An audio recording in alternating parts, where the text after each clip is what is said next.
Monday, everybody, and welcome back to the Couchside Judges. I'm Scott Fontana. Follow me on Twitter at Scott_Fontana. And I'm Dan Urban. Follow me at the Dan Urban. Follow the podcast at Couchside Judges, and subscribe to us wherever you listen. And it's okay to give us a belated Christmas treat of a 5-star review. And head on over to abcboxing.com. Read that scoring criteria. That too would be a present. It would be, yeah, but I mean, don't need it so much for this show, this particular episode, but No. We're really not going to get deep into. We're not doing any rounds. First off, there's no fights. We're even recording this show a few days early, pre-holiday kind of rush, Christmas Eve, Christmas Day, and all that. So if anything has changed in the world of judging or MMA in, let's say, the previous 72 hours or so, sorry, we don't have it. We're not time travelers. As it stands, the biggest thing in the MMA world and judging world, it is both right now, is Doug Crosby, because it's the story that just won't die. And like, listen, I will tell my wife sometimes like what's going on in the MMA world, and she will dutifully listen without any interest. But she's good. She's a good wife. She's a nice helper. She's a nice listener, and she'll let me talk. And I was telling her, I'm like, listen, usually if there's like a really big judging thing, we have, maybe half a week, maybe a little more than close to a week where we'll still be talking about it. We're week 2. Well, keeps giving us content. So I mean, for all we know, it's going to keep going. But the latest, of course, is that Judge Crosby went on his buddy Chael Sonnen's podcast, something that has a show that has already produced several bizarre moments involving Judge Crosby in the past, and here we are again, and that was bizarre again, wasn't it? Like, you know what? I still haven't listened to that Beach Boys song because he said that's perfection. So I am a little curious about that. I'll probably which Beach Boys song was this? I forget the name. I don't remember. But apparently it's a Beach Boys song that is absolute perfection. I know my wife likes the Beach Boys. Maybe she'll listen to me. Maybe if I can mix Doug Crosby with Beach Boys, she might be a little more interested. Yeah. And then also we got the golf club that is illegal, or apparently was illegal. Yes, he went into this golf club ad nauseum. Honestly, I'll tell you what really stunned me. And obviously, we're talking about kind of the fluff that was thrown in there, and kind of these distractionary non sequiturs and things like that, or maybe they make sense to him. But I did not expect a proficient understanding of the GameStop economy to come up. That really stunned me. I mean, well, we learned that when we were kids. Well, sure. About and that, I know he's a parent and has children, so maybe he had experience through that. But nonetheless, I just was not expecting video games to come up, not once, but twice in a 36-minute conversation with Doug Crosby. Real quick, Scott, the worst GameStop experience I ever had was I bought a game. Say I bought it at like 5 p.m. that day. All right. I put it in my PlayStation 3 or 2 at the time. Hated it. Returned it at 7. And they're like, yeah, we'll give you $17 for it. And I'm like, I just bought it 2 hours ago. This is horrible. And I thought they gave you a week. Because it was already opened. That's right. Yeah, they opened the bag that they put it in. Yeah. I was like, okay, all right, I'm out. I had what would probably be classified in hindsight as a bad experience, but at the time it was like I opted in and I was really okay with it. I sold all of my NES and Super NES and N64 games and the consoles. Oh boy, what'd you get for it? And I got $117 for it. Okay. In store credit. Oh, okay. So I got almost like 2 games. Yeah, it was. At the time, I think the games were still like $50, so it was like a little more than. I probably got like 2 games and maybe toward another game. Okay. But yeah, I mean, it was short-term gain, and I was happy with it. But just knowing how much money I could have gotten if I just held on to those just things, hold them. Like, oh man, I'm feeling that now with Pokemon cards. I mean, shoot, there was a yeah. Well, I am making my money off the Pokemon cards, at least that's true. but there was one game, and I'm kind of looking this up on eBay right now, but it was a GI Joe game. So they made two GI Joe games for the NES, right? Mm. I know we're pretty much in Doug Crosby territory here, going completely off the wall. I Now know. we're talking Well, it video games, fits. right? So But yeah, it's our show. Whatever, I don't care. You don't like it, turn it off. That's what Dana would say, right? or just So fast there is. forward. Yeah, exactly. That's also true. You can skip ahead. We're gonna. This is gonna be our awards show, by the way. I don't think we even mentioned that. This is gonna be our Yeah, awards the show. But I'm 2022 gonna tell Judgies. this. I'm gonna tell my story anyway. I'm gonna finish this thing. Yeah, Okay. get it. So I had a GI Joe game. It was called GI Joe: The Atlantis Factor. Now this game was not a particularly standout game. It was fine. I enjoyed it, but like all the other games, I was selling it, and so I brought it in. And the guy who was working the desk at GameStop paused at this particular game. He's like, "I'll give you more money than the store will in cash just to buy it off you." And I was like, "Okay." I think he probably gave me like $5 or something like that, as opposed to like a couple bucks. Hmm. If you go on eBay right now for GI Joe, the Atlantis Factor for for NES, I'm seeing listings for 48.88, 64.99, $80 with stuff, Look at 31. that. If I did not have it in like mint condition or anything, but I'll bet you I still have the box. With the box, $420. Look at that. You know, let's just say I erred.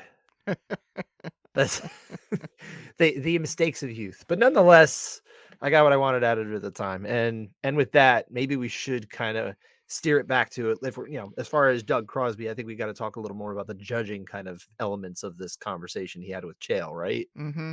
What kind of stood out for you? Uh, the one thing that really did make me go, huh, was the deliberation. You only have 10 seconds as the round ends to decide who wins the round. Mm-hmm. And I was like, you should kind of already know Yeah. that Yeah, that who was won the the big round. one that was shared.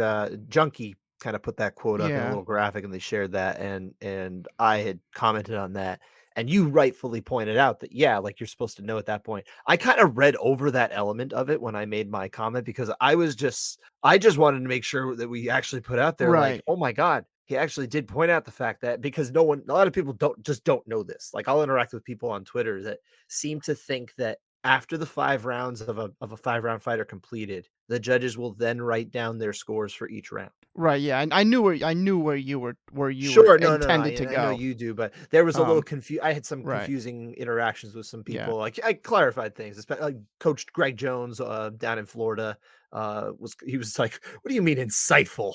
But I explained myself, and I think he understood. He Yeah. just I think so.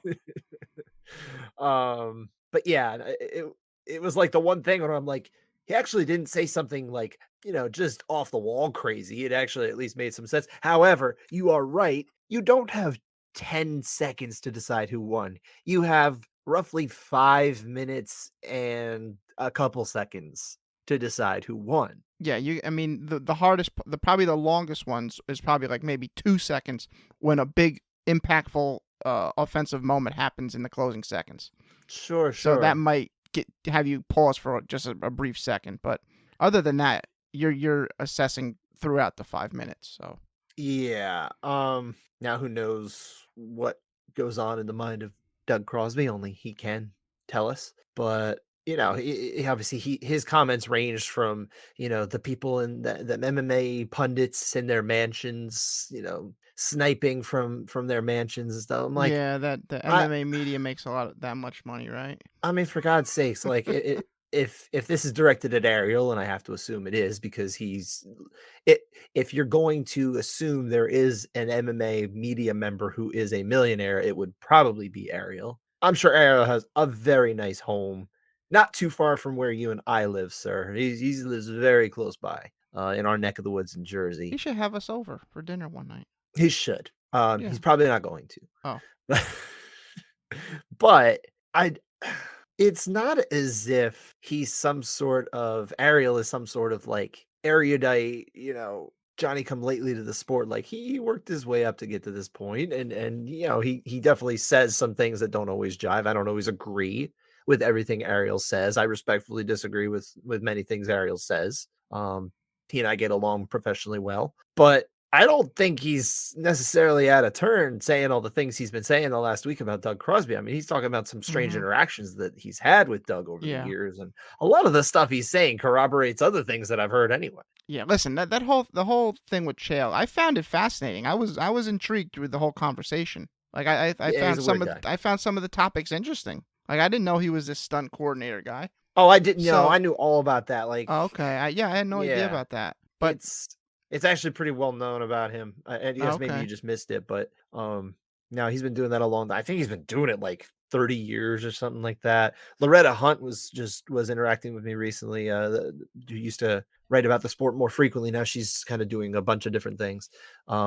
But she was talking about how I guess he did stuff on, oh God, what movie was it? It was like a superhero movie or something like that, like a big one, and I okay. can't remember which one off the top of my head, but yeah, no, he's been doing this a long, long, long time, and that's like his main job. And he's obviously part of the working class, unlike most of us. That could also lead itself to why you point this out often how kind of bored he looks cage Oh my side God, he looks so bored. because His posture just looks so bored. Yeah, what do you want to say? like I'm saying maybe he's used to all these cool stunts he's part of that it's just kind of boring to him to just sit there and kind of watch a fight. I still think it's so fascinating that, like, because every time I'd ever watched or seen Doug cage side, every single time he's in that same, slumped over, head on his fist, resting on his fist, looking kind of like, I don't know if he thinks it's like he's like the thinker statue or if he's just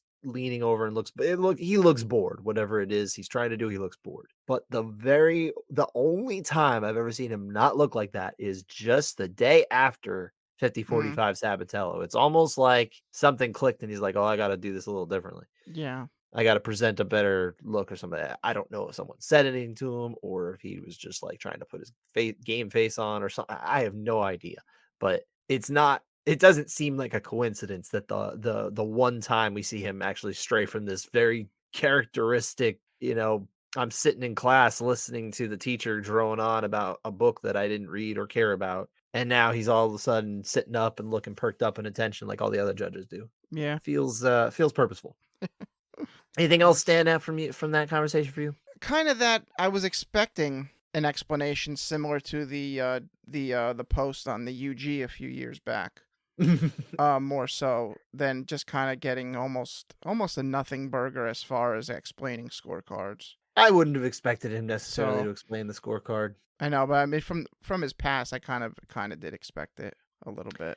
Well, maybe he had learned something from that Yeah, previous that's time. That possible. was that was what, 2010, 12 years ago. It was Mm. 12 and a half years ago at this point. So a lot has changed. Oh, and then he mentioned something about New Jersey's athletic commission in 2011, and Yeah. that's a kind of a Yeah, reason he for teased some sort of reveal about this 2011 incident in New Jersey, and I've heard things over time about it. I don't really have a deep enough understanding of the incident myself to go into it right now. I'm not really comfortable talking about what I've been yeah. informed of at this point, But apparently he'll but be talking to Chael next week as well. supposedly that's That's what he's threatening to he's do. available.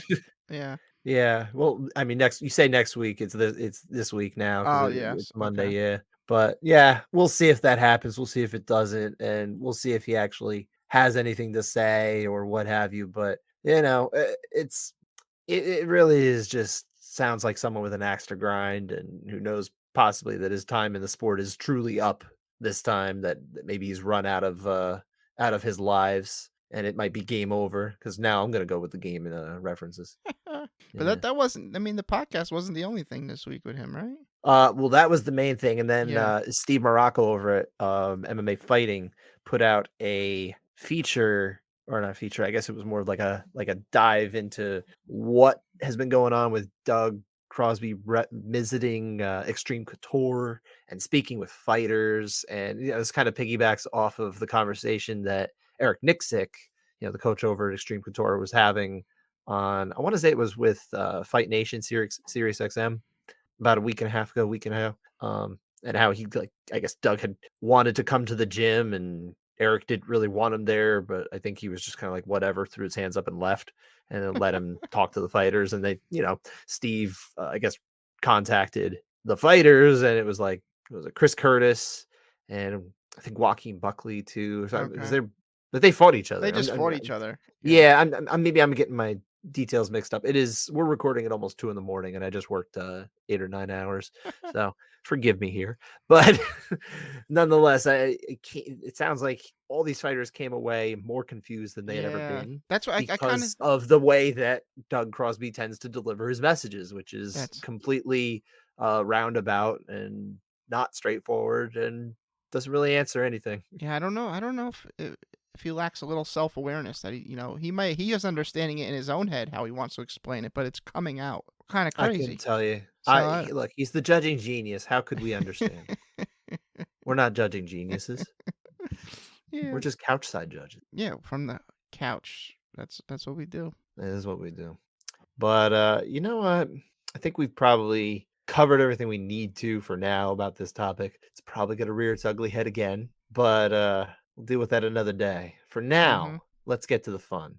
Yeah. Let's get to the 2022 Judgies. Good old Judgies. It's awards time. I know everyone waits all year to find out who we're going to name as the top judge and, things like the worst judging moment, pick our fighters of the year, best referee. We'll get into all that. Have a little fun. So why don't we start at the top? Let's lead off with a big one. Let's lead off with top judge, sir. Top judge. Who was your top judge in mixed martial arts of 2022? All right. You know I favor or I look upon strongly as a big body of work. Fighters who fight, judges who judge. 517 rounds scored this year. In It the big across promotions. UFC, Bellator, and PFL. Yeah, yeah. We can't forget that the data that I put out and that you're referencing does not include all of the Yes, rounds that all these judges are working, especially the ones in Europe. I am not as in depth at tracking all of this, Cage Warriors, Aries, KSW, all this stuff that goes on that's what around the world. the So many Caposa. active judges. But to your point, yes, the top most rounds worked at the major North American level. Sal D'Amato, 517 rounds. He's my judge of the year. Only 32 dissents. And what's even more impressive, of those 32 dissents, 13 couchside overrides. That is a high percentage Okay, too. I was, I That's a was big deal. guess I might have caught you off guard. I was expecting a bah, bah, bah, bah, bah. Well, we're not But yeah, awarding the couch side override. okay, but It doesn't work that way. I guess. Don't So manipulate the system. Sal's my top judge of the year. I want to also point out honorable mention to Chris Lee, who takes a ton of flack. Had a great year, sub 5% dissent rating. So only I 12 dissents across 242 rounds. That's a good year. Look, So I don't necessarily disagree with that part of it. The dissent percentage. Obviously we believe in this as at least a tool, right? mm-hmm. This thing that I've been doing. But, it goes beyond the numbers, right? And I think on the whole, we haven't had I think Chris Lee had a few overrides as well, right?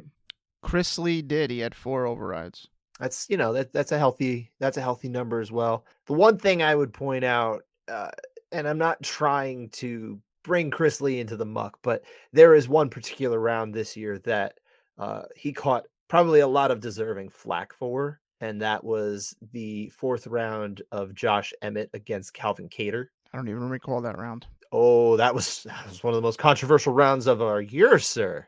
We go through a lot of rounds.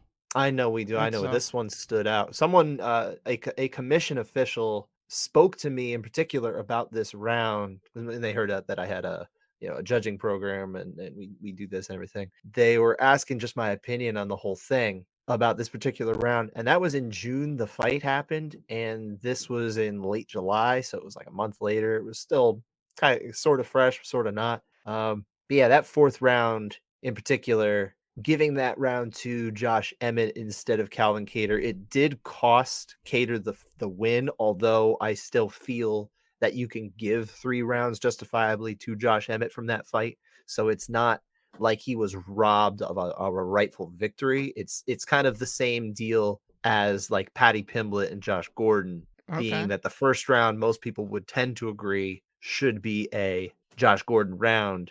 And if that was scored correctly, in theory, that well, we have a different result, and it's kind of the same thing Okay. here. But you can still justifiably get 2 rounds for Patty Pimblett, and you can still get 3 rounds for Josh Emmett. Nonetheless, to get back here to Chris Lee, it was that particular round. That one I held against him a little bit, and because I was thinking about him too, but it was such it weighed so big in my mind. I Did it? actually Okay. stayed off it. Gotcha. Yeah, I forgot. I mean, I couldn't even remember it. I just looked That's for all my right. notes about that round. I had it Yeah, for Cater, yeah. round 4. But I don't have any extensive notes on it to really recall it. So You know what we should do next year is, and because I'm not particularly great with this, I'm working off of memory too with a lot of it. We need you and I to be more organized in like the degrees of rounds that we disagree with, and make sure that we've got them on like good recall for the end of the year. okay, that's a good point. Yeah, I but that think so. doesn't And change the but that's fact but that's Sal like still that's as gets the much on me judgy. as it is you. I'm taking the fall for that too. Sal gets the judgy. Oh sure, I'm yeah. I just mean, we're just pointing talking about out honorable mention this he time. takes a ton of flack, and by the numbers, he had a pretty decent year. Pointing Forget out, the numbers too. Like but also honestly, the Mike the Bell the has a rounds huge that people amount go of. crazy on Sal, they're we don't think they're crazy at all. Like we really don't. They aren't, but I mean, it's like, oh, here's Sal D'Amato at it again. Yeah, well, Just because he works so much, that's why. yeah, it's the volume. You hear his name enough, you're gonna think of him more often. He literally works twice as often as almost every single judge in the world in terms of again the major MMA promotions in North Mm-hmm. America. I would love to know. I would love to have like the numbers on the number of rounds worked and the number of fights worked by all judges all over the world or things like. I would love to see how many judges are approaching 500 rounds in a year anywhere. I would love to know that. Yeah, that would be interesting. I will never have that information because that's way too broken up and it'll take forever. But it's fascinating to think about. Even But you got to give your judgy for the top judge, I guess I should, 2022. shouldn't I? Yeah, Ben Cartledge. yeah. Ben Cartledge is my top judge of 2022. He gets the judgy. Not just this is probably as much a body of work as it is just the fact that I thought he had a terrific year. You know, both in the major organizations that we tend to focus on, and also Cage Warriors and everywhere else. I mean, the man, he really is highly respected by his peers, by anyone who's ever privately conferred with him, and we know of many people who shouted him out, over time. And it's just I think he's a credit to the art of judging. Yeah. Ben is fantastic. He recently just got licensed in Nevada, so I'm expecting a bigger And that's body another of thing. Yeah. of North American work I hope he this gets a year. lot more So assignments there. Yeah.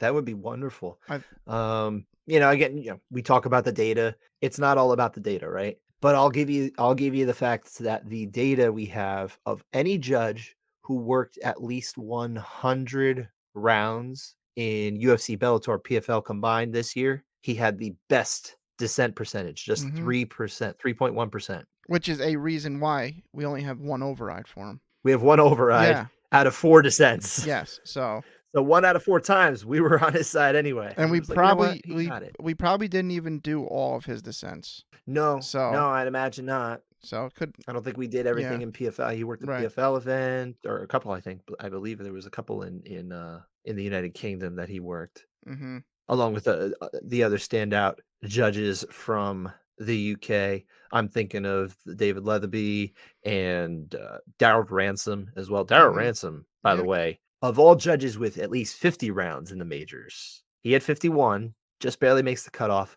1 dissent, so Mhm. just under 2% dissent percentage. That's a smaller sample size. I really do like to have at least 100 rounds when I'm talking about the data here. It doesn't feel as I guess sound without at least 100 rounds because that's you need a bigger body of work to be able to kind Mhm. of figure things out. But nonetheless, it's not just about the stats. I like the stats as a tool, but it's kind of like striking stats, right? Like we talk about how the striking stats aren't the be all end all. They just kind of help explain what you're already seeing. Yeah. Here, it's more Exactly. about spotting trends, is the way I like to look at it. That's a good way to look at it. And but nonetheless, by the data and by the eye test, by talking with everybody else, I think Ben Cartledge is just top notch, top Yeah, notch. absolutely. He gets my judgy. Congrats to Sal and Ben. That's right. I mean, that we're probably talking about the gold standard in Europe and the gold standard in North America with our selections. Yeah. What I didn't do an honorable mention because honestly, I could go probably too long in naming several people. I don't I'll really give want you to. an honorable mention, Mike Bell. there's an honorable mention for you because he puts in a lot of work too. Tons and No, because tons he of only gave a cars. 10-9 in that round in the draw, so he doesn't get it at all. No, I'm kidding. He's Oh never boy. given out these eights. I wish he would just give out an 8 once in a while. All right, what are we moving on to? Let's go to surprising scorecard, most surprising scorecard of the year. Now, this isn't necessarily like I don't treat it as a bad thing, but it's kind of one of those things that's like, oh wow, is that Yes, how you look at this that award? is kind of how I looked at it. Yeah. Like kind of a surprising So thing, and surprising doesn't have to be. Well, obviously the award is most surprising scorecard. Define it with what it's called. That's good. But yeah, so this isn't a negative connotation award. It's more of just kind of like a catches you off guard, right? catches you off guard. Yeah. So what was your choice for most surprising scorecard? Honestly, this shouldn't have caught me off guard, but it did, based on where it happened. It happened in Houston, so I shouldn't have been that shocked by this. But round 3 of Roxanne Modafferi versus Casey O'Neill, no judges cage side scoring it for O'Neill. I found I'm that not gonna lie, I've like completely forgotten this round. it's really a stand-up round. I just rewatched it. It's a stand-up round where Casey O'Neill's hitting her Modafferi a lot. Modafferi has that plodding, bouncing all over type Clay Guida type stance. And this was her going on. last fight. I know she Yeah. kind of just wanted to go out swinging. She was swinging. She wasn't really connecting, but she was swinging.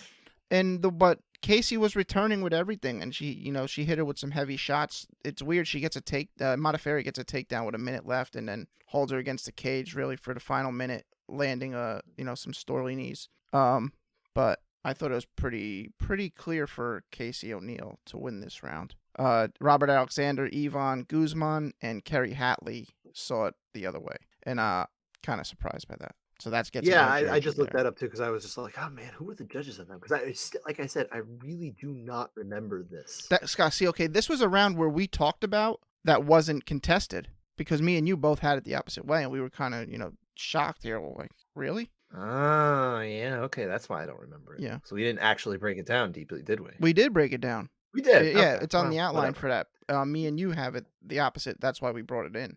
This was back in February, Yes, it was a long time ago. and this was right after I came back from Disney World. I Mhm. was probably still in a Mickey Yeah, Mouse induced it was fog. another. I think it was another one. Eric Nixick was quite upset about. Well, in this So particular instance, it was Judge Robert Alexander who gave Modafferi the the fight, win. yeah. Yeah, the fight. Obviously, he was the out judge here and did not. It didn't affect the score or the result here. Casey Mhm. O'Neill got the win, deservedly so. Yeah, that Well, the right fighter do you won. have anything So more you want to say about this round? It's no, okay if you do, but I do have something else I want to point out about while we're on this no, round. yeah, go. So Robert Alexander, we never really got into it on this show when the news broke, I don't believe. But back in October, it came to light that Judge Robert Alexander of Texas was arrested and charged with aggravated sexual assault with a child and sexual contact indecency with a child.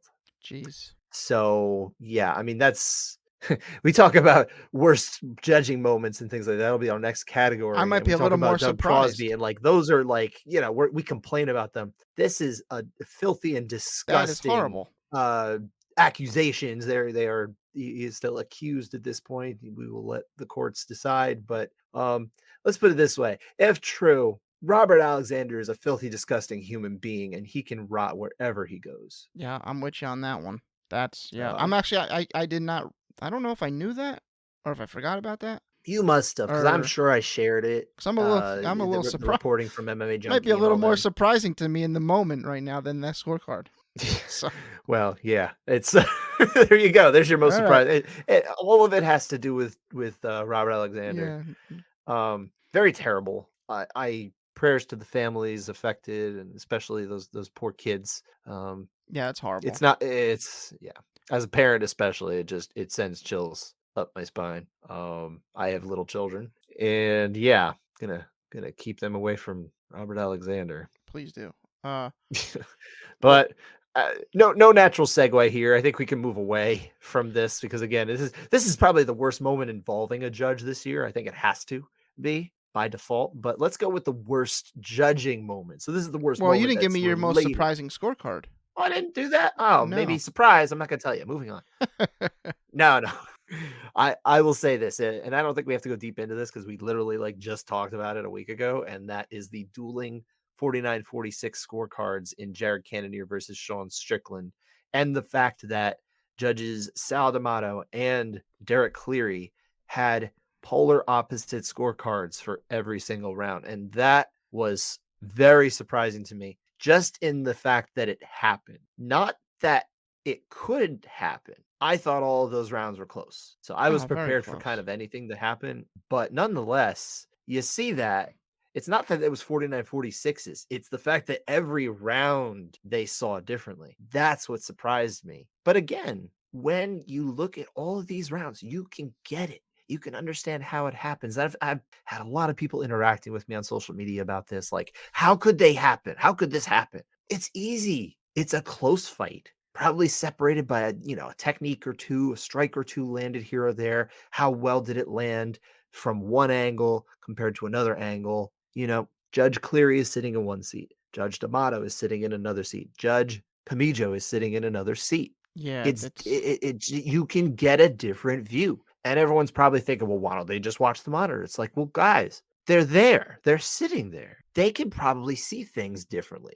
Maybe it's not as good as the monitor. It may not be. And when it is, you would think they might try to look down at the monitor. But having said that, too, if you look away for just a split second, you might miss something. very, very It's a possible. tricky thing. But And a also, lot of this people just don't get it. this is a fight also where no scoring system would solve an issue No, here. not at all. I've heard a So, lot of people talk about this. You're right. right, score it as a whole. You have a case each way. Good case. Score at half points at a more liberal 10-8 system. More There- 10-10s. yeah. There's anything you do here is still a razor thin fight that can go either way Yeah. each round. This is So this was like a judging nightmare round for any judge, I feel like. So everyone was probably set up to fail for this one, yeah, unfortunately. it's a And it tough wasn't tough even round. it wasn't even like one of those fights like we had earlier this year with, Rose Namajunas and Carlos Barza. That was just a terrible fight. They gave them nothing to score. In this fight, the guys were at least given things to score. It's Yep. just it was very close and no Mhm. one really landed that blow. Like the Yep. blow we were waiting for to make it Mhm. easy. Just Mhm. never happened. I thought the clearest round of all was Jared Kennedy round 4. Still can see the argument the other way. I feel like if I was to score a fight as a whole, I would give it to Cannonier, but I'd also understand Strickland, Yeah. just like you were saying. Yeah. So that's But nonetheless, the optics of it are very surprising, and that's why I went with that. So Mhm. again, not a negative award. That's not what this is, but I was surprised. I can't lie. All right. Moving on. Yes, and now yes, we'll get to that worst judging moment. And maybe I'll go first this time since I tend to forget that I got to give an award, huh? Yeah. I'm more interested in your take anyway. Okay. But I will go with for the worst judging moment, and it's probably also isn't a surprise because we've had an eventful December. Doug Crosby's 50-45 scorecard for Danny Sabatello against Ralphion Stotts at Bellator, followed by the next night giving round 1 to Patty Pimblett. And then, of course, the fallout that we've already discussed ad nauseum and don't need to go too deep into. But that I think was the worst judging moment because it really created a lot of headaches for a billion people in this sport. Well, not even a billion. It's really just not a ton of these men and women who do judging, but Mhm. it created a lot of headaches for them. Probably created a lot of headaches for the regulators at this point Oh who have to yeah. deal with Oh it. yeah. Sure, this isn't how they wanted to spend their lead up to the holidays. Yeah. Not a good way to go out Mhm. on the But year. really, and So and I think I've talked about this already, but like I don't think that round 1 for Pimlet is as offensive as the 50-45 for Sabatello. it isn't. Round one is a close round. It's just in that fight in particular, I feel it's the clearest of the three. I I mostly think of it as like kind a of a competitive round that I yeah. think probably should have gone to That's Jared what I'm Gordon. saying. That's how Yeah, I look that's at what it. It's a close round, but in the grand scheme of the other two rounds, I feel it's different there. But then you look at So Sabatello and not just right. it's not just that it's 3 rounds. It's 3 rounds that you and I just could not see the Well, other yeah, way. And I was in how the often do building. we have one round that we just can't see that way? It really doesn't happen on our show too often unless they go to Texas. But but that was for real. Like we have done a lot of studying, obviously. tooting our horns a little bit here. We've done a lot of studying, we've done a lot of reading, we've taken them past the course. We've talked to so many judges and officials, and people try to understand and put ourselves in the shoes. Basically, the only thing we haven't done is shadow judged or actually judged at this point. Right. I mean, Yeah. we shadowed remotely. It's I don't count that experience that deeply. I would say the most beneficial experience thing that we had out of that shadow judging was being able to sit in on the postmortem in Kansas Yeah. for Yeah. the Yeah. Iditarod tournament. That was a unique experience. The rest of it was kind of like what we do normally at home. Right. Yeah. It was kind of not what we normally do at home. The thing that you're strictly adhered to is make sure you get your card in Right. on the Rather than spreadsheet it being like a where self-imposed thing, this was like an right. actual thing we had to do. Yeah, so we had and make sure you're it was kind of stressful in the spot. Make sure you got the right corner. That was kind of the one some of the stuff that I That's true. It was more like red blue than yeah. anything else. Yeah. But yeah, sitting in on a postmortem get the discussion was probably the most beneficial. But nonetheless, I mean, we have a lot of experience, like I said, and tried to illustrate. We really can see a lot of ways where you can go both ways with these rounds, but to have not just one or two, but three rounds where we just couldn't see it. I mean, this is 50-45 for Sabatello is the most defensive scorecard we've ever seen on this show. So It has to be. I was in the building that night. I was probably my seat was probably 30 feet from the cage. Mhm. And I heard 50-45 Sabatello, and I was just like, round two, I know. I think that's the most clear round for Stotts. I'm like, I would say I just round kind of 5 because Sabatello literally just like is yeah, a waist belt. He yeah, doesn't even like do anything. yeah. You're just kind of holding that back I mean, position. you're talking about a But different yeah, experience because 'cause you're right, watching a cage yeah, side in a different way. So I understand. I, I'm just saying from with the benefit of hindsight, watching it a day later too, mm-hmm, that's where I was at. yeah. So also just a point. This is I have the same moment as you. So Yeah. I think we've covered this one enough. I hope we yep. never have to talk about it again, but we'll probably reference it here and there. Let's move away from the judging awards a little bit and get over to some of the more fun things that we'd like to talk about too. Knockout of the year. KO What of was the your favorite? year. Leon Edwards winning the belt with the head kick of Kamaru Usman after, losing. We can call it. He was on his way to a decision loss He was. at this point. There was a minute left, right? That's not disputable. We knew that. Yeah, a We knew minute. it in the moment, really. I mean, there's no open scoring, but we knew it. That everything from the coaching, calling for that, seeing it, and then Leon executing it on the degree that it mattered. Like he's winning the championship, beating a guy people are already comparing to GSP in such fashion. I thought that was the KO of the year. You had very lofty expectations of what Kamaru Usman could accomplish in the sport as long as almost 3 years ago, if I remember I right. I called for him. I said he might be the GOAT when it's all said and done. I think back-to-back fights against Masvidal kind of put that on the back burner a bit, but that's neither here nor there. So, I wouldn't rule out that he can still make waves in this sport and do more things, oh but yeah, yeah, also yeah. he, We got a he's rematch. he's not been shy about talking about that he may not necessarily be long for this sport. I don't think he wants to do it forever. Well, no, he doesn't. I mean, he spoke that once he gets the generational wealth, he's kind of done. Sure. So, And he was in Black Panther Wakanda Forever, by the way. He's doing some acting no. now. He even had some speaking parts in that movie, sir. Did Doug do the stunts for that movie? I do not know. Oh my goodness. But yeah, so I mean that's a great choice. Like it's a fantastic knock. I honestly, if you hadn't picked that already, I think you had already picked that when we were kind of going Mm-hmm. through and we put our things on our little list.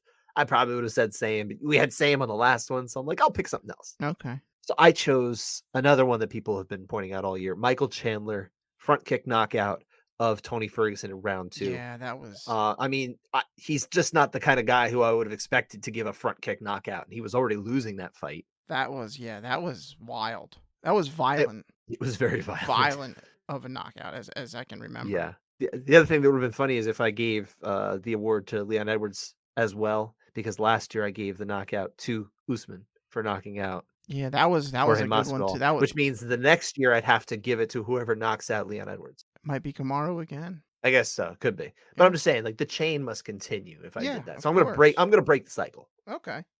Yeah. I like But that. Tony, I mean, that Michael Chandler knockout, like you said, it's super violent, super amazing. It really stood out. It was very impressive. There are other amazing knockouts as well. It's just one of those awards that like is an embarrassment of riches for, and this is the one I landed on. Yeah. It was a very, very good knockout, so fine with that. Yeah. Moving on. Yeah, moving on. You wanna go to what? Submission of the year, I think, naturally, Sub of the right? year, yeah. Where are you leaning Well, here today? mostly because I might not get a chance to say this again. Okay. Nate Diaz guillotines Tony Ferguson. This is a And very sentimental pick. the thing is, Tony Ferguson is not just going to tap out. Nate Diaz made him tap out. We saw Charles Oliveira had him in one of the tightest arm bars I've ever seen. And just was like, yeah, just break my arm. I don't care. I'm not tapping out. And Nate Diaz Sure. with a little guillotine, you would just go to sleep. Really, not much pain, really. And he taps out. I find that very impressive. Also, because I might never get to say that again. So, Alright. and also, I almost went Jim Miller over Donald Cerrone for Oh the my god. guillotine too. You really are just the Um, sentimental guy with these. so I Trayshawn Gore with the Dan Miller guillotine was on my list also. Okay, Um, that's again, we're still talking yeah, about sentiment. It all comes yeah. back to you. Oh my So god. You are funny. that's where I was looking anyway. But yeah, that Nate Diaz over Tony Ferguson takes the Judgy for me. What about you? I will go with something that I don't have any personal connection to in any way, and that is Stevie Ray, who tapped out Anthony Pettis with his version of a twister. Yes, this was cool. I Cool thought it was sub. super cool. I love kind of unorthodox submissions, and at this point the twister is more established, of course, but even at that, this is still an unorthodox way to set it up and execute it. So I thought that was Right, fascinating. yeah. I, This was I love seeing that kind of thing happen. Innovative stuff really kind of gets me. I don't And remember if you remember when Jamie would teach us neck cranks at in I'm sure I class. did. Yeah. This was similar to the one that he sets up, and he's like, "Listen, in the street, do it. In competition, don't do it." Yeah, actually, Yeah, this is definitely ringing bells now. Yeah. yeah. So yeah, Street jitsu. that's the one that kind of reminded me of that move. But yeah, I thought that was super awesome. I went with that, and I feel pretty good about that one because and not only that, that was an upset too. So like Mm-hmm. you had a big kind of this was like his big break that kind of launched him into the playoffs. He ended up beating Anthony Pettis in the rematch by decision, got to the final, didn't win. He got knocked out actually pretty spectacularly by Olivier Aubin Mm-hmm. Mercier Mm-hmm. in the final, did not become a millionaire. But this really, I thought it was, when you kind of give in the story as well, he was out of the sport. He was basically retired for a little while. And then he comes back and he beats the former UFC champion Yep. Anthony Pettis via this really amazing submission. I think it has it all for me. So I Mm-hmm. went submission of the year. Judgy goes to Stevie Ray over in Scotland. All right. Best referee. Let's bring it back over to the officials here in the Judgies. And who is the best referee Judgy going to for you? For me, it goes to Brian Miner. Okay. This guy, almost every single Bellator event, he's pulling double duty. That's not easy. A lot of It's them, yeah. He's definitely doing a lot of judging and refereeing. I am aware that on the regional circuits this is much more common, but on an event like Bellator to be able to do both at a high level, I find that very impressive. So Brian Miner gets my referee of the year. Yeah, I'm. It's no secret. I'm not a big fan of the practice of having the double duty done at the let's say at the major level because it's not as necessary. Mm, I get it in any other situation. It's fine. Having said that, you're right. Brian Miner is like the one guy that when he does it, I'm like, yeah, okay, yeah, that's fine. He can yeah. definitely handle it. He's a good ref. He's a Mm-hmm. good judge. I think he's one of the best at both, and I think he's probably the only one who I would really say that about. I think Jacob Montalvo is a pretty solid other example of that as well that we've seen, and not I'm not trying to diss others that are in this position, but these are the ones who stood out to me the most over time. Um, but yeah, for me, Brian Miner, that's a wonderful choice. I like that. Yeah. He was not my choice. Yeah. No Real quick. disrespect. Real quick. Yeah. His stoppage in Loughnane and Jenkins also played a role because I thought that was a very good Okay. stoppage Yeah. that I think a lot of people weren't on board with initially hmm in the Twitter world. So, Sure. Sure. No, that's a great call out. but go on. Yeah. So I went a different direction. And again, that's not a diss to judge slash ref Brian Miner. Mm-hmm. I went with Jason Herzog, and I forget if actually that was what I had last year. I'm pretty sure that I had Jason Herzog last year. I think we both did actually. Okay. I thought I had Mark Smith. Did you have Mark I Smith? might have Maybe. Mark Smith. Again, I it's don't very remember. late. It's super late. But Jason Herzog is for me. I just think he's the best out there. I think he needs to get more big time assignments. And I don't imagine referees put a whole lot of ego into that kind of thing a lot of the time. But I still think I want the best referee on the biggest fights, handling the biggest situations. And if I was picking, he's who I would put. And again, Okay. this isn't disrespect to other officials. It's more respect to Jason, and I think probably a lot of officials would agree Jason is fantastic. Oh yeah, he's one of the best out there. Fleet of foot, by the way. Yes, the very fleet of foot, Jason Herzog. We don't get into refereeing a whole lot on this show, but yeah, he's terrific. What about we move back over to something a little different here? Unsung hero. We've given this out before. I rescinded mine You last year. Just pointing that out. But yeah, Yes, that's right, you did.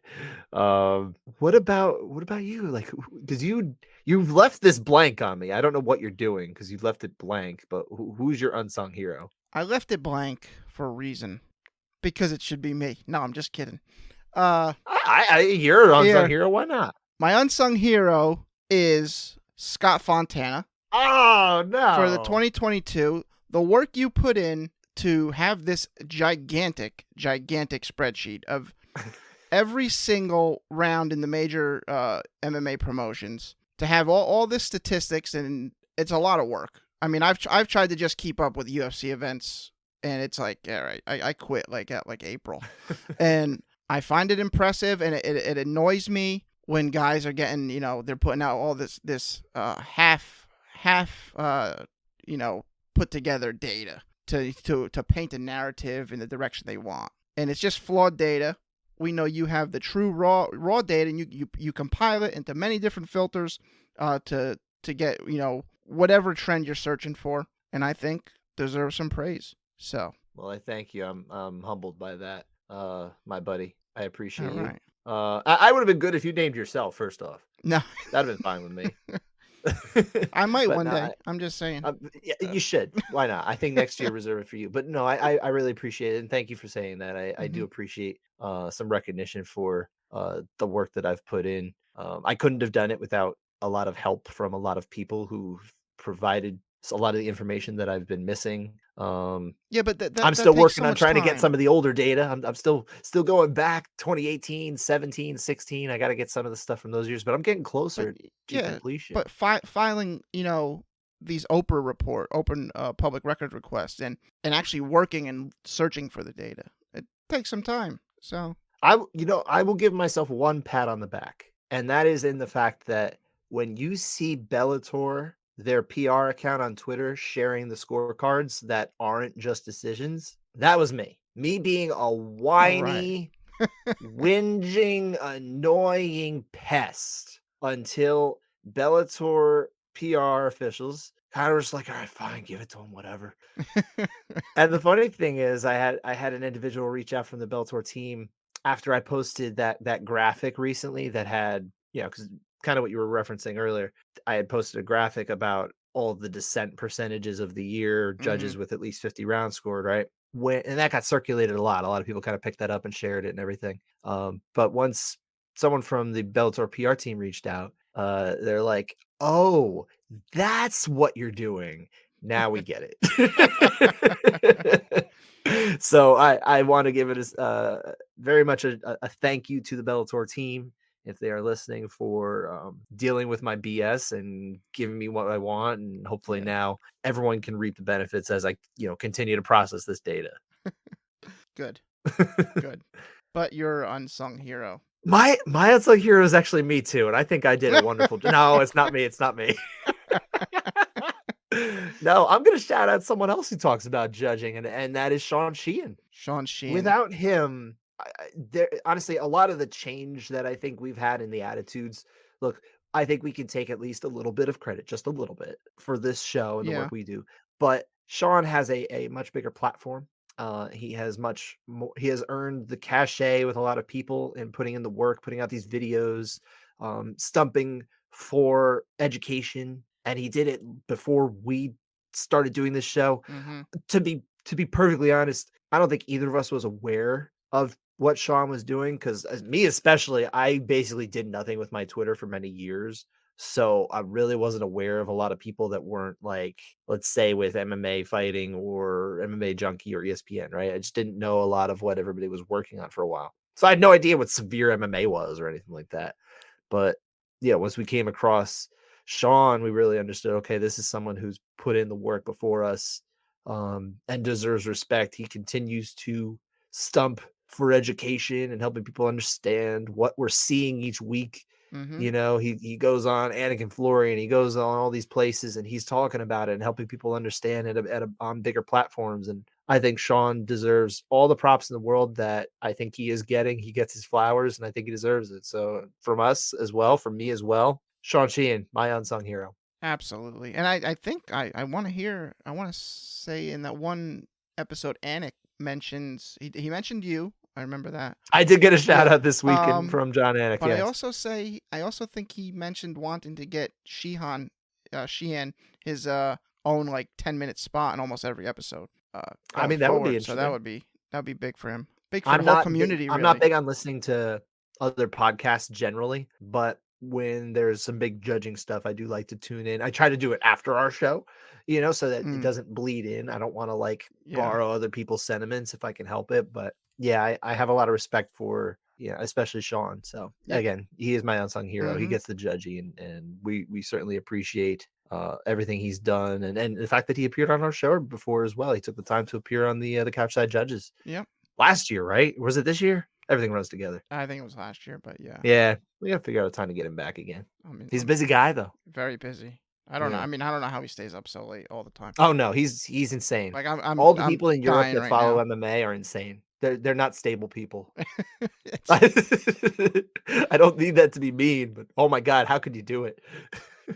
Let's kind of circle back here to the fighters themselves and the fights themselves. I think we can close out with these last couple categories here. Top prospect. This one probably is not a big surprise for a lot of people. I mean, how can it be? I mean, Mm, this is. I mean, I crowned him. He's my guy now. I'm all in on him. Bo Nickel. I'm with you too. I mean, off of 2 Contender Series fights, maybe, but he has such a decorated wrestling career that I mean, I think he's gonna do big things. So I don't know what he's capable of just because we've only got a few fights, and I really would like to see more from him against, let's say comparable talent. It seems obviously he's outclassed certain individuals he's been paired against. And not all of them are like cans or anything like that. I mean, I think the last fighter he faced was actually came in with a little bit of momentum. Was like a decent-ish yeah, prospect. he had like I think he was like 6-1 or 7-0. He had, but I don't think his. I know Spencer Kite posted about the Natan. I don't know. I don't want to butcher it, but I think it's called the Natan Levy record, like the combined record or something like that. Not really 100% sure, so I'm gonna just drop it there. But it basically the idea is that their record against all his competition combined is not good. So his 6 to Sure. 1 really isn't the greatest. I guess. Sure.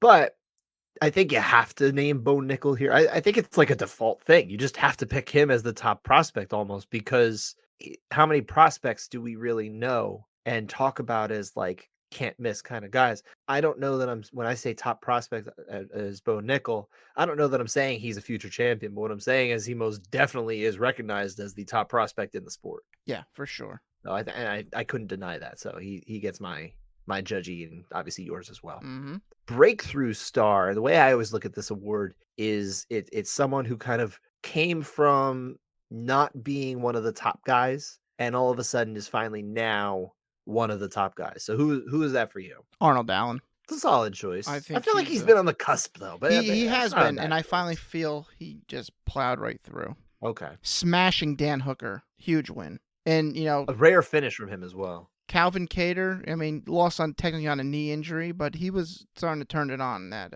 He was that looking pretty fight. good. You never know what's going to happen though. Cater does get better as the fight goes on. So I think that's my top breakthrough star, and I wouldn't be shocked if we saw him fight for a title this year. I mean, it just depends on the nature of the flyweight, exactly. featherweight beast right now. Yeah, It's which is how many titles will kinda be there in defense and all that. You never know. there might be 2 interim titles. Good God, dude, Oprah style. You get a title. You get a title. Who's your breakthrough star? Honestly, I think this is like the biggest no-brainer of all. Alex Pereira. Yeah, It's gotta be. I you know The what? beginning of the year, dude, he was what, maybe top 40, 50 in the world? I He's the understand. champion now. He is the champ now. Yeah, he's the champ Yeah. now. I was gonna go back Yeah, at you, you but got nothing, bro. I don't have anything. There is nothing you can He's the say. champ. He is the champ. I think this is just perfect because it's not just that he came up and beat the champ, right? He went 3-0 this year, Mm-hmm. number 1, and he did it while just destroying the guy who was gonna be next in line to challenge for the belt. Granted, it was somebody who it was kind of like the default Right. next guy Yeah. because the champion Israel Adesanya had beaten everybody else. But he goes in there and he just destroys Sean Strickland and makes him look just terrible in there. Now, granted, he also makes him look kind of like he doesn't have a plan and just went in there trying to, you know, stand up with the best kickboxer on the planet, You know or what? one of. My thing probably was gonna be that, well, he fights in the middleweight division, which is kind of in shambles a little bit. That's not fair. But That's no, not no, fair. no. He's Wait, still hang there. on, hang on. All right. I'll let you have the floor. But you can only fight who's in front of you. That's true. So, and he shined there. And I think probably I had thinking of, well, I mean, I don't see him as a long-term champ. I think there's a lot of guys in the division that would, pose problems to him. In theory, But he poses the same exact problems back though, he hasn't or his own. he hasn't lost. So, good on him. And not only that, like I think you talk about breakthrough star, right? And our award is breakthrough star. And I think he is starting to get some of that like star rub in a way that maybe some of these other athletes are not necessarily gaining. Like no, and I'm not trying to like belittle your pick, but like let's say Arnold Allen he's still not a star, right? No, not in that sense, but But I think so, like Alex Pereira, excuse me. He is kind of that both. He broke through from nowhere to become the champion, and he also is starting to be. I don't think he's like a crossover star or anything like that, but you're starting to see a lot more from him okay. than you obviously would have. And I think you're starting to see a little bit more personality. You see, there's this, the videos are going up, and he's playing whack a mole, or he's kicking the pad with Mac Malley and all these things. So you're starting to see more of him. And as much as the language barrier is tough because he does not speak English, Hmm.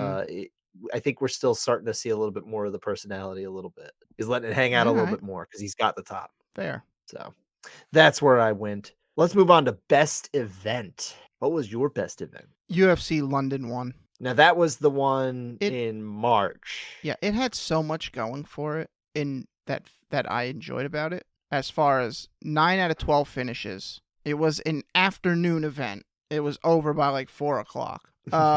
I made my on-screen debut on the tweets at the Oh, UFC that was when your post. tweet.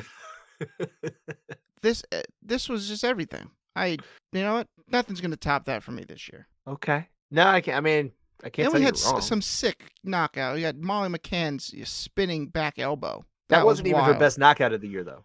Right, it wasn't, but that was a sick knockout. It We was. It had was. Arnold Allen beating Dan Hooker, like we just mentioned. Tom Aspinall, arm barring Alexander Volkov, like making it look really easy against him. Just all around. A Paul Craig's triangle. I mean, anytime there's a triangle, that like just kind of boosts the event. Like, Saying Paul Craig's triangle is yeah. just like saying Paul Craig fought. But anytime there's a triangle on a card, it just boosts it. I don't know what's about. I mean, if there was an omoplata on this thing, it would have been the best card of the century.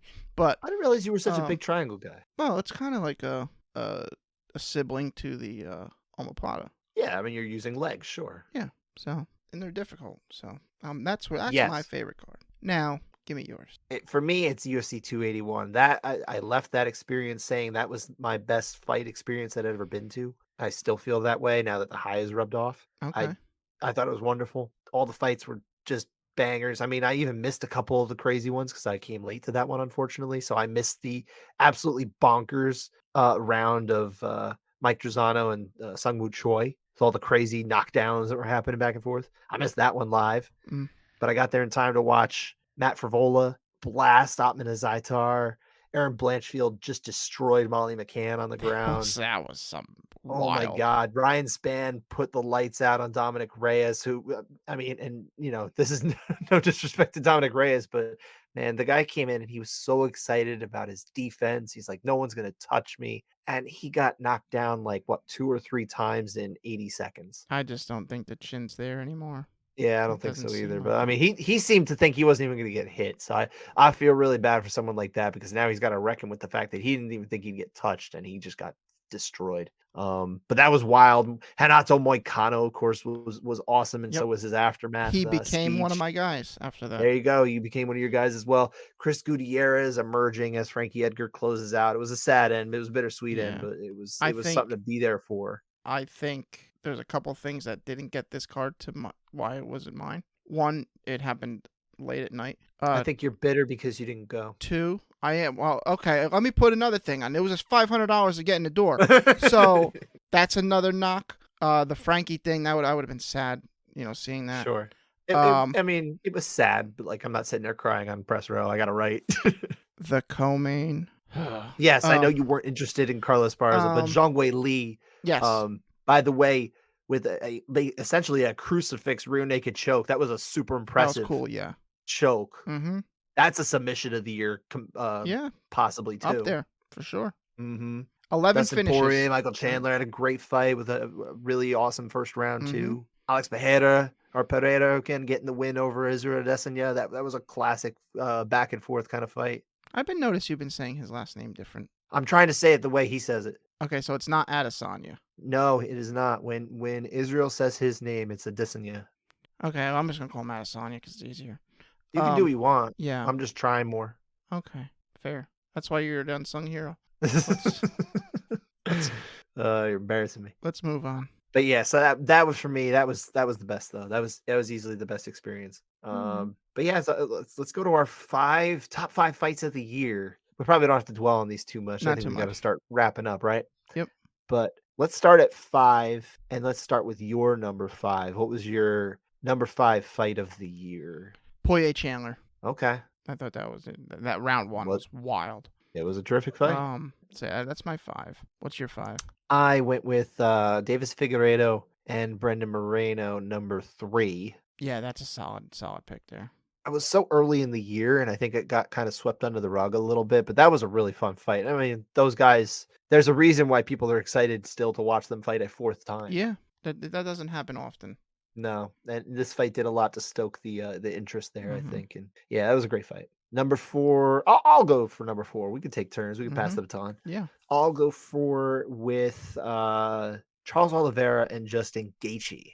Yeah, that was a good one too. I favored a lot of title fights here. Okay. A lot of them kind of got the rub for me. That was, I mean, really the entire Charles Oliveira championship run was just a tour de force. It was a wild experience. Crazy. Up until the point he lost it then. But that was not a very particularly good showing. It was only one round. 3 minutes. Yeah. And I know obviously he technically was not the champion, but the champion has a name and his name is Charles Oliveira. He was the champion. Did have a name. He was the champion in this fight. I don't care what we don't care. We've been over this all the time. They're different weight the next day. Whatever. Yeah. But that was a wild fight too. I mean, again, any of these fights. But Justin Gaethje, he always brings it. Charles Oliveira always brings it. And yeah, this is a really fun experience. What about you? What's number 4? Sarukian versus Gamrot. That was a fun one. Yeah. It was a high-paced, technical, back and forth, good battle. Overshadowed by a lot of the complaints with the way it was judged. I still don't think it was crazy. Yeah, judging complaints. I had a 50-45 Sarukian. That might be one of the worst things about this calendar. If it wasn't for Doug Crosby, what I think my worst judging moment of the year would be every time we have a fun fight and everyone just has to ruin it by complaining about judging that is perfectly fine in a close fight. It's like no one wants to be happy. The closest fights are the ones that are called robberies, and I don't understand it. Yeah. But anyway, yeah, I mean, it was a fun fight, but again, it had that kind of the specter over it. But what about number 3 for you? Schnell Sumaderji. This was intense. I was there for it on the floor. I remember after saying this, I was floor or bust. And obviously I was there in the back not watching it. Like I know. I feel I feel for you there because this was crazy. That's probably why I don't have it on my top 5. It's probably it's on my top 5 because I was there. The crowd was electric during this. Like everyone was on the edge of their seat. Like this was just such an insane round. And an insane comeback. Topped off with a triangle choke finish. Just number 3 for me. There you are, triangles again. Yep. Is that your favorite shape too? My favorite shape. No, because I like the shape of my body, so I tend to like circles. So Yeah. I'm glad you didn't say octagon because that would be way too just bleed. Yeah. Except the Bellator circle. Yeah, it's true. You do not like those. They're trying to grow on me though. Look, you went to an event and had a good I time. did. I enjoyed it. I enjoyed You it. got to accept that. Like I'm You should coming go more around. often I'm when they coming. go to That drive up Mohegan. I know it's a long trip, but you that got to drive is go. horrible. But I know. if it's a good enough card, I'll go. What's your third fight? I went with Calvin Cater and Giga Chikadze, the first main event of the year. Yeah, that was good. I'm reaching into the deep past of this year to kind of bring back some stuff we forgot. Yeah, you know what? Um, This was a great fight. it was a great fight.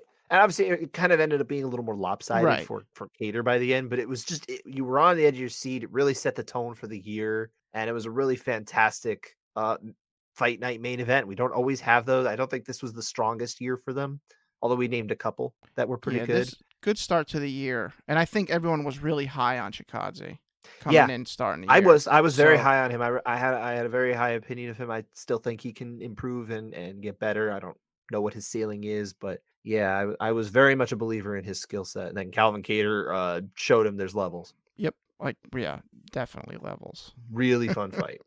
And I'm glad that I hope we get the same type of introduction to this calendar year, but I mean that might be hard when we get to 2023 because well, number one, it's hard to top a fight like that. But when you think of middleweights, it's not the type of division that tends to give you this. But Nasruddin Imavov, Kelvin Gastelum, if I could talk, I could see it being fun. I could get there. Mm-hmm. Gastelum, of course, had a classic with Israel Adesanya. Yeah, that was a wild fight too. That's a wild fight. Did that one get Especially a the fifth. 10-7? I think fifth. I think fifth or- round is the debatable 10-7. I Okay. think we might have to figure that out at some Yeah. point. We've looked at that fight before, but we did it for past judgment. I think we Right, need to yeah. look at it from like a regular Right. standpoint. That particular fifth round. Yeah. So that was me, number 3, Cater and Chikadze. I guess I'll go with number 2, Mm-hmm. and I had Gilbert Burns and Hamzat Chimaev. Yeah, as did I. So You got to, right? This I think this was easily the 3-round fight of the year. yeah, absolutely.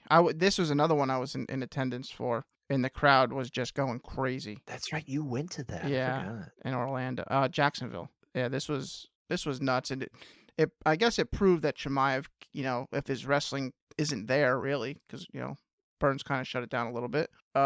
He can stand and withstand a lot of damage too, because Burns was hitting him with some shots. Yeah, I think that for me the most impressive thing was just the fact that he wasn't just a hammer; he's a nail too. Like he can Mhm. take it and he can come back. Mhm. Because you just don't know that everybody has that in them. Mm-hmm. Think of it like a Brock Lesnar, right? Did not take damage very well. He managed to survive some of his fights doing it, but like that was not his strongest suit, was taking damage. No, But not at all. Chimaev, I mean, you have to know when you've got him, he's not an easy out. Like you already know that now. The question has been answered. The only thing I wonder with him is can he consistently make 170, or is his future at 185 or Yeah. 205? It's weird. Like, let's go. Let him make a choice already. Well, whatever it So- is, just stop sucking your body out. But yeah, that was a wild fight. That was so much fun.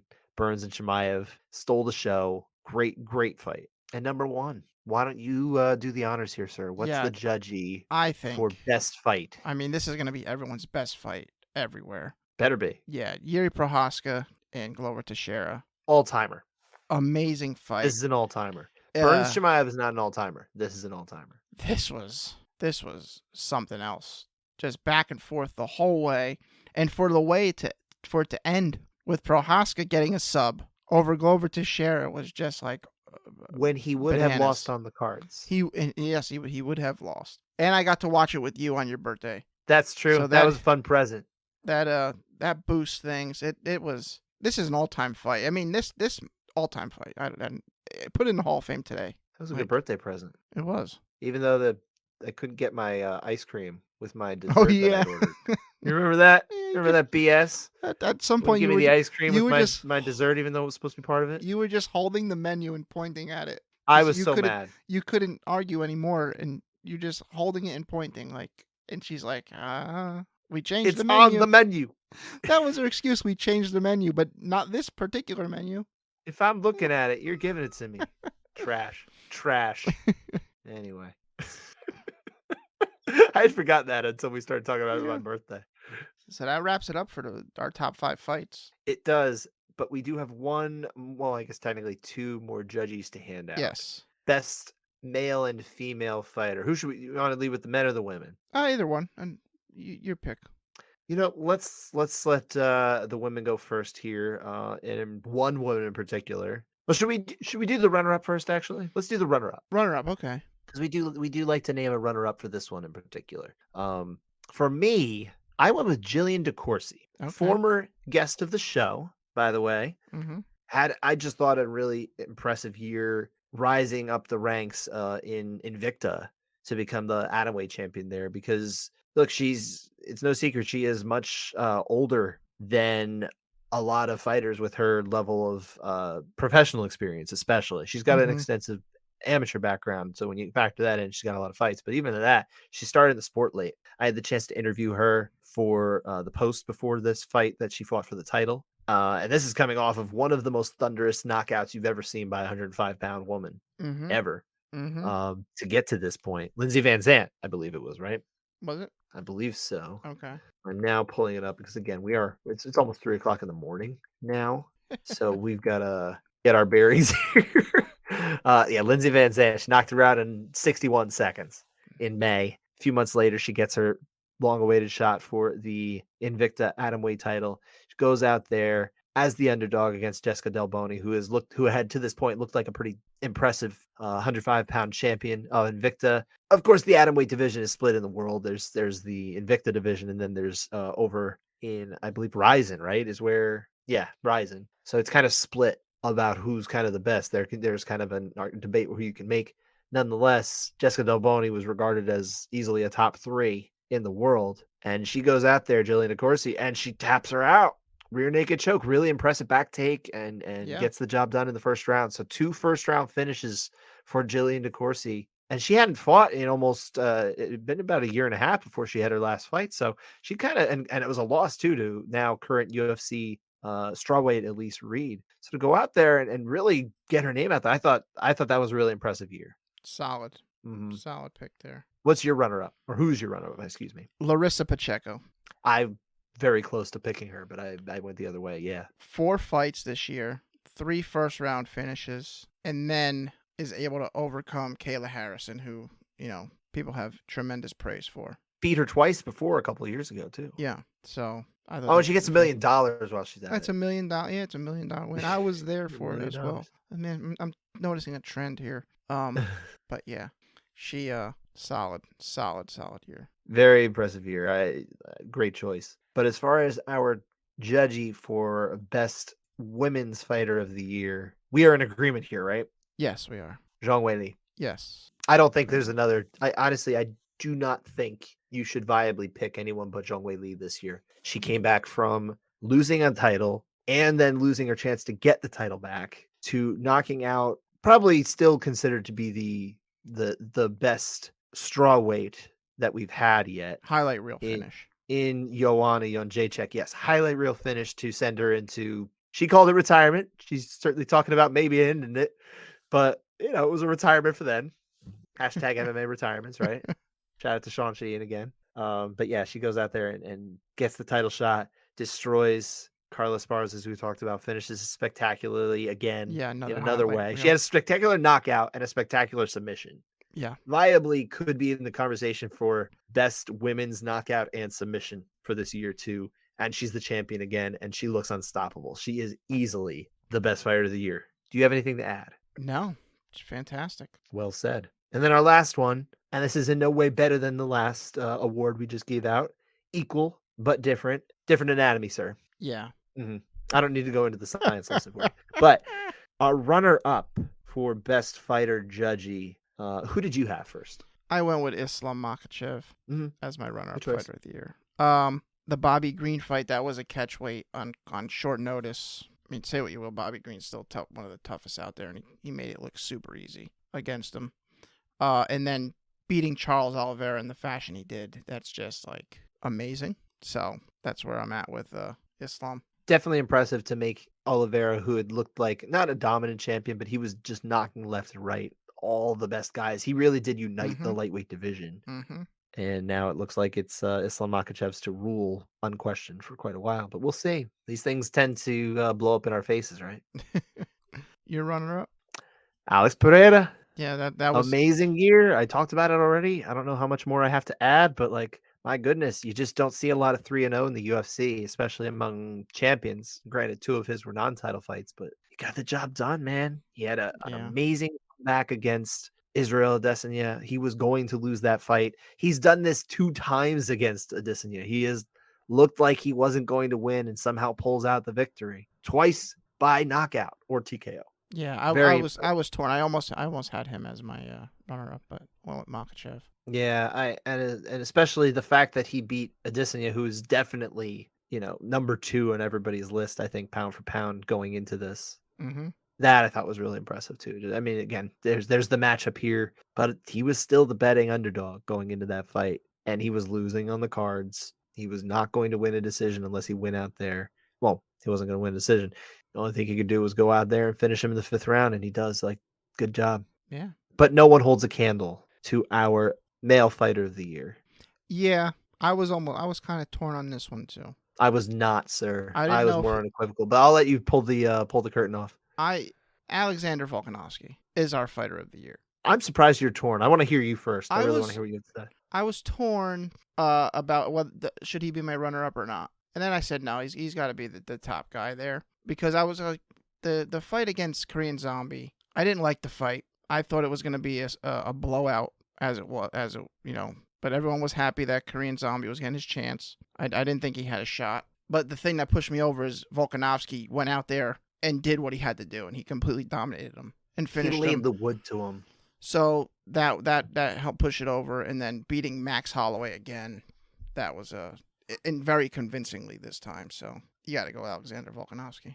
Oh, absolutely. I think the Holloway fight in particular really cements it here too. Just because, yeah, look, for all the reasons you said, Chan Sung Jung, it's not like he was at the top of his game anymore. I think we all knew that going in. His chances were more Hail Mary. It didn't really happen for him. But Mm. Max Holloway, I think we all still thought, hey, maybe Max Holloway is going to get this done because he looked amazing in all his fights between his last loss to Volkanovski, admittedly a super close fight. Mm-hmm. He looked incredible. And he goes in there and man, he's never looked worse against Alexander Volkanovski. And I think He a lot of that credit has to be with Volkanovski. he seemed So lost at times a little bit there.